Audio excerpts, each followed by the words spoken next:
disusun satu dengan yang lain di atas batu penjuru Yesus Kristus. Kita bagaikan batu yang hidup.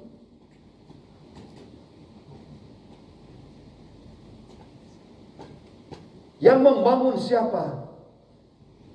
Allah dalam firman dan Roh Kudusnya. Kira-kira sudah ya, kira-kira.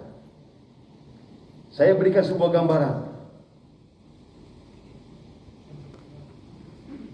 Saya sebagai salah satu batu yang hidup, yang akan digunakan dalam proses pembangunan rumah rohani. Ketika saya akan dipergunakan oleh Tuhan, lalu saya lihat di bawah saya juga batu yang digunakan oleh Tuhan, tapi saya pribadi katakan, saya nggak mau dekat-dekat dia.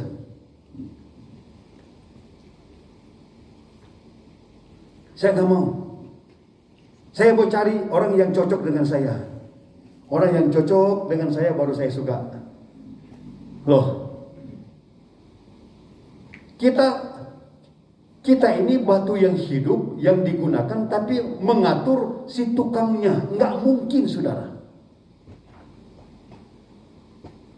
Nggak mungkin. Saudara baca dalam kitab Wahyu, nanti di sorga, semua suku terwakili. Amin.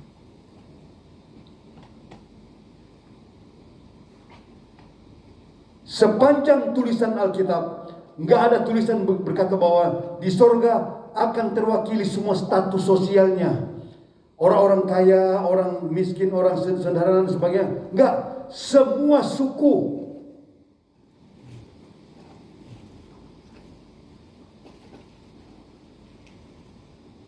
Semua suku terwakili.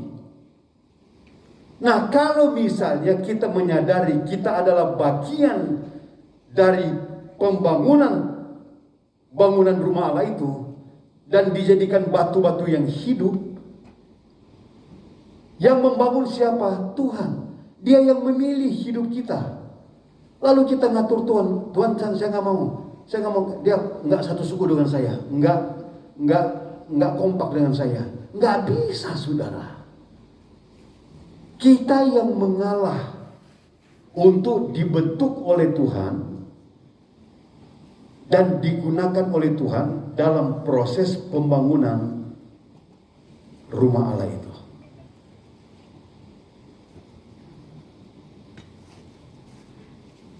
Saya selalu berkata, kita siap menerima kekurangan orang lain. Harus siap menerima. Jangan kita berkata, dia begini, dia begitu, saya nggak suka. Nggak bisa, saudara.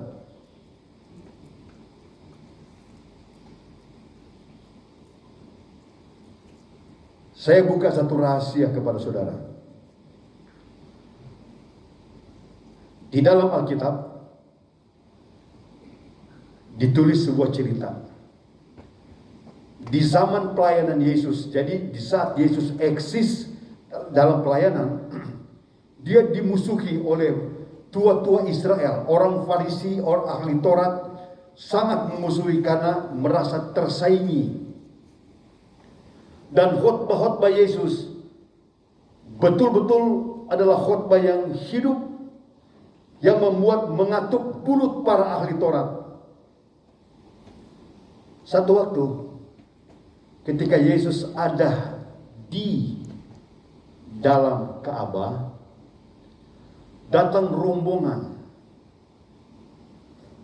para ahli Taurat, orang-orang Farisi, tua-tua Israel. Saudara bisa baca di Alkitab, itu ada itu. Mereka sedang menyeret seorang wanita yang sudah aut-autan karena didapati melakukan perbuatan zina. Kalau menurut hukum Taurat, orang ini dirajam dengan batu sampai mati. Tetapi kan saudara-saudara, motivasi mereka ini mau datang menguji Yesus. Betul, wanita ini didapati berbuat salah. Dan menurut hukum Taurat harus mati, dirajam dengan batu. Datang petinggi-petinggi ahli Taurat dengan topi dan berewokan mereka.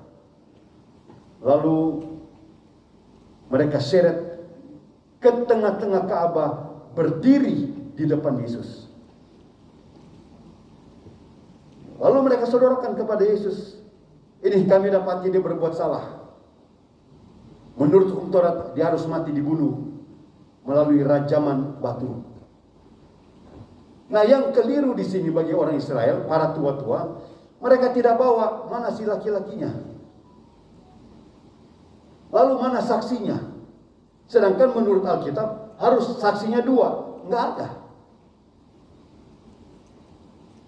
Laki-laki lawan jenis dari wanita ini juga enggak dihadirkan. Dan Yesus tahu semua motivasinya. Sekarang mereka sodorkan kepada Yesus. Dan mereka ingin melihat apakah Yesus melakukan Taurat seperti diperintahkan Taurat atau tidak. Wow. Tua-tua Israel, ahli Taurat, orang Farisi menunggu dengan tidak sabar apa yang Yesus akan katakan. Bunuh atau tidak. Gitu. Sedangkan Yesus adalah Raja Kasih, saudara. Dia Raja Shalom. Saudara baca di Alkitab kan? Yesus tunduk dan menulis di tanah.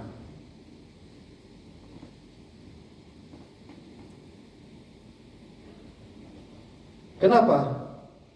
Oh, banyak orang menafsir dengan tafsiran-tafsiran yang ya bukan ngaco sih saudara, tapi seenak dewe.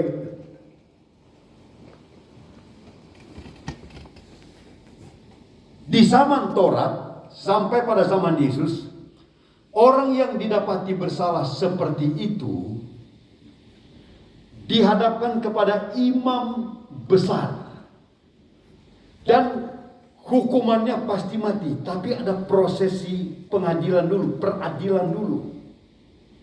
Imam besar akan menulis nama wanita itu